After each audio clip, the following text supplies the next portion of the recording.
안녕하세요. 세포언니 한지연입니다. 오늘은 배우자가 바람을 핀 후에 내가 후회하고 자책하는 것들에 대한 이야기를 나눠보겠습니다. 배우자가 바람을 핀 후에 내가 후회하는 부분들이 있으실 것 같아요. 그 이야기를 좀 해드리려고 합니다. 배우자의 바람이 아무리 여러분의 탓이 아니라고 말씀을 드려도 오셔서 분명히 후회하세요. 그래도 제 잘못이 있어요 라는 말씀을 하시는데 그게 무언지 여러분이 우선 알고 계시는 게 중요할 것 같아요. 바람을 핀 배우자를 두신 분들 뿐이 아니라 바람을 피지 않은 배우자를 두신 분들이 보시면 좋을 것 같은 컨텐츠입니다. 왜냐하면 바람을 핀 게 아무리 본인의 문제고 그 사람의 결핍의 문제라고 해도 관계 속에 문제가 있었던 것을 부인할 수는 없다라는 게 바람을 핀 배우자를 둔 분들의 말씀이세요. 물론 관계 속에 문제가 있었습니다. 근데 그 문제를 통해 바람을 선택한 건 본인의 문제라고 제가 말씀드리는데 그 관계 속의 문제 속에서 어떤 것들을 후회하게 되냐 이 말씀을 드려야 될 것 같아요. 어떤 것들이냐면 내가 너무 남편을 무시했어요. 내가 아내에게 너무 관심을 주지 않았어요 라는 것이 첫 번째예요. 내가 지금 내 배우자에게 정말 관심을 잘 주고 있는지 관심을 주고는 있는데 사실은 표현을 하고 있는지 봐야 되는 건 아닌가 합니다. 나는 관심을 분명히 주고 있는데 관심을 받는 쪽이 관심을 받고 있지 않다고 느낀다면 그건 관심을 주고 있다고 할 수 없거든요. 관심은 표현하는 데서 느낄 수 있습니다. 나는 분명히 관심이 있어요. 어제 아침에 뭘 먹었는지 난 알고 있는데 저 사람은 내가 그런 거 관심이 없다고 생각하고 있을 뿐이에요 라고 말하시는 분들도 많아요. 근데 그 아내분은 어떻게 얘기하냐면 저 사람은 내가 아파도 아무것도 신경 쓰지 않아요. 내가 어제 열이 팔팔 끓었는데 열이 났다는 것조차 몰라요 라고 얘기해요. 남편분은 또 이런 얘기를 하세요. 아니에요. 어젯밤에 아프다고 해서 말을 시키지 않았어요. 아프니까 귀찮게 하지 않으려고 말을 시키지 않은 거예요 라고 말씀을 하시거든요. 근데 아내분은 아프냐? 많이 아파서 어떡하냐? 이 말이 듣고 싶으신데 남편분은 생각해서 말을 시키지 않은 거죠. 이렇게 서로 받고자 하는 관심과 주고자 하는 관심의 표현이 다르다는 겁니다. 이런 식으로 해서는 나중에 내 아내가 바람이 났을 때 후회하지 않을 수 없다라는 거죠. 그렇기 때문에 내가 아내에게 관심을 주고 있는지 지금 당장 한번 생각해 보실 필요가 있어요. 그리고 내가 남편을 무시하고 있는 건 아닌지 생각해 볼 필요가 있습니다. 근데 아내분들의 무시가 어떻게 남편분들은 느껴지냐면 아내분은 조언을 하고 충고를 한다고 생각을 하세요. 챙겼어? 잘했어? 괜찮았어? 라는 어떤 조언과 관심의 표시가 남편분들은 무시와 참견으로 생각이 들 수가 있어요. 그러면은 어떻게 표현하죠? 라고 아내분들이 물으실 것 같아요. 존주로 표현하셔야 될 것 같아요. 권유와 청유를 하셔야 되는데 어떻게 했어? 잘 하긴 한 거야? 이런 말투가 아니라 당신 잘했죠? 당신 잘했을 거라고 생각해요 라는 믿음의 표시 그리고 인정의 표시로 말씀을 하시는 게 좋다고 권해드리고 싶어요. 이런 부분을 후회하는 것과 동시에 또 어떤 걸 후회하냐면 아내분들 같은 경우 내가 너무 남편에게 부부관계에 있어 소홀했다 라는 후회를 많이 하세요. 나는 내가 그걸 중요하게 생각하지 않기 때문에 다들 그렇게 사는 줄 알았어요 라는 얘기를 많이 하세요.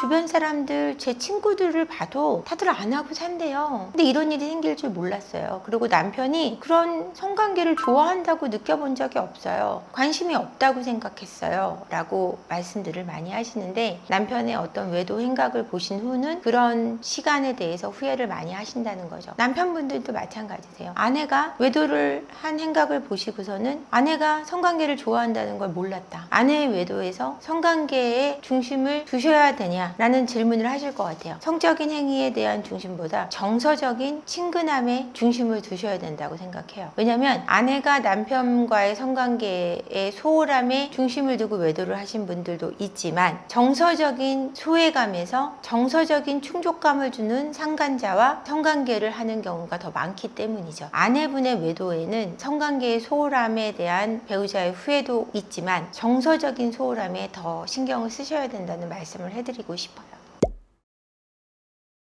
이제 배우자가 바람을 피고 나면 자책을 하는 동시에 내가 그렇게 여자로서 별로였나? 남자로서 별로였나? 이런 말씀 많이 하세요. 그래서 저한테 물어보세요. 선생님, 제가 그렇게 여자로서 별로예요? 제가 남자로서 그렇게 매력이 없습니까? 라고 물어보세요. 분명히 아니죠. 굉장히 괜찮으신 분들이죠. 근데 비교를 이제 상간녀와 상간자랑 하시는데 그 상간녀, 상간자분이 외모가 별로여도 그 사람보다 내가 별로냐? 인정할 수 없다. 화가 나서 화를 내시는 경우도 경우도 있지만 그분들이 외모가 괜찮아도 화가 나세요. 외모가 괜찮았으면 이렇게 화가 나지 않을 것 같아요 라는 얘기를 하시는데 그건 아니에요. 외모가 괜찮아도 내가 너무 부족했나 봐요. 이런 식으로 자존감이 낮아지는데 외도를 함에 있어서 외적인 비율이 높다고 생각하시면 안 돼요. 외모로 비교를 하실 게 아니라 부부간에 있어서 정서적인 부분과 갈등의 고리의 부분에 초점을 두셔야 되는데 외적인 부분, 그 사람과의 어떤 스펙적인 부분에서 비교를 하시더라고요. 그래서 그런 비교군에 두시면은 자존감이 더 낮아질 수밖에 없어요. 그게 아니라 관계 속에, 내가 배우자하고의 관계 속에서 내가 정말 정서적으로 어떻게 교감을 했었고 소통을 했는지에 대해서 생각을 하시는 쪽에 훨씬 더 관계를 푸는 데 도움이 되시고요. 그 상간자와 상간녀의 스펙이나 외적인 측면의 비교는 안 하시는 쪽을 저는 권해드리고 싶어요.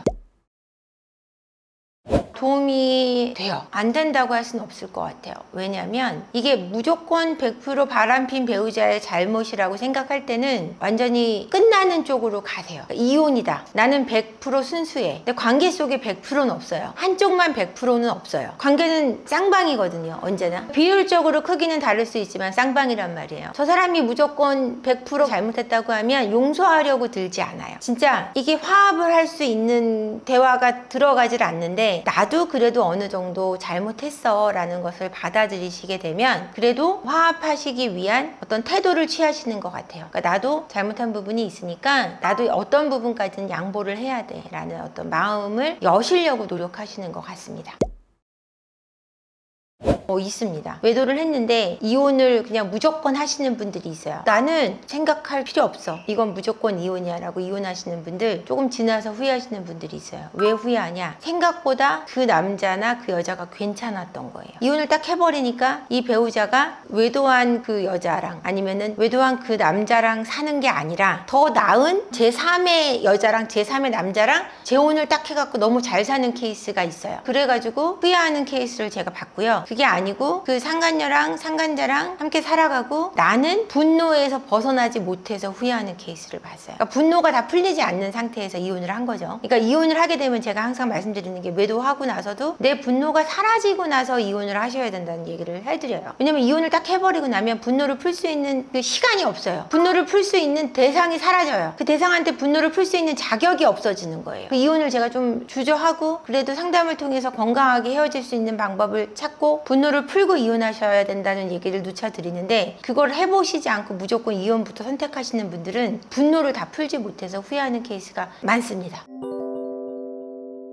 배우자분들이 바람을 피고 상담을 오셔서 하시는 말씀들은 제가 너무 잘못한 것 같아요. 제가 그러지만 않았어도 이런 일은 없었을 거예요. 이렇게 얘기하세요. 정말 그런 케이스도 있어요. 없다고는 제가 말씀 못 드려요. 근데 그렇지 않은 케이스도 있어요. 내가 아무리 잘했어도 바람을 피는 분들이 있다는 얘기는 제가 해드리고 싶어요. 바람을 피운 후에 내가 자책하고 있는 분들, 정말 잘못하신 분들이 있습니다. 제가 그것도 자신 있게 말씀드려요. 근데 정말 아무 잘못 없는 분들도 계세요. 그러니까 자책이 이걸 회복하는 방법은 아니에요. 어느 정도의 나의 잘못이 있다는 부분을 인정하는 것은 괜찮지만 끝없이 그 안으로 들어가는 것은 도움이 되지 않아요. 그러니까 문제에 집중하지 마시고 문제 해결에 집중하셔야 되는데 그거를 잘 못하세요. 문제 해결에 집중하시려면 그래 나도 어느 정도의 잘못이 있어. 하지만 여기서 이 문제를 해결하기 위해서는 정말 바람핀 내 배우자의 결핍의 문제부터 일단 끌어내야 된다라는 핵심에 접근을 하셔야 되고요. 그 핵심을 위해 두 부부가 마음을 하나로 합쳐서 노력하셔야 된다라는 거예요. 그 중심을 향해 가시길 바라고요. 잘 해결되지 않으실 때 연락 주세요. 영상 끝까지 봐주셔서 감사하고요. 구독과 좋아요, 댓글, 알림 설정 부탁드리겠습니다. 고맙습니다.